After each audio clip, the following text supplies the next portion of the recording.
Hello guys, আমি এখন পড়ছিলাম, আমি আর দিদি দুজনে পড়াশোনা করছিলাম।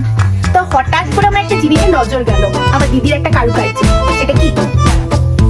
এইটা এইটা। তো আমি বললাম যে এটা কি? এটা তো মনে হচ্ছে একটা মানুষের হাড়, তার উপরে তুই এইটা করেছিস, মানুষের হাড়ে কি এই সমস্ত করছিস? তো ওর যুক্তিটা শোনো, কি করেছে।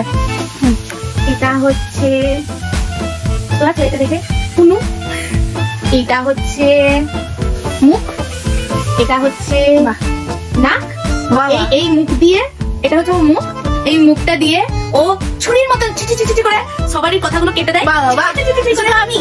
আমি হচ্ছে ওর চুল, এগুলো সজারু কাটার মতো একটা উঠে আছে। মানে এটা আমার কল্পনাতে, এটা আমি আমার কল্পনা অনুসারে ইয়ে করেছি। এটা মানে এটা আমার আর্ট, আমি আমার হাতে সাংঘাতিক লেভেলের কল্পনা, মানে ইমাজিনেশন লেভেলের সাংঘাতিক লেভেলের। আমি আমার দিদির খুবই খারাপ কন্ডিশন, মানে জানা তাই মানে কুচবি না, না, বলো না, তুই ফাটে গেবি ফুটফুট।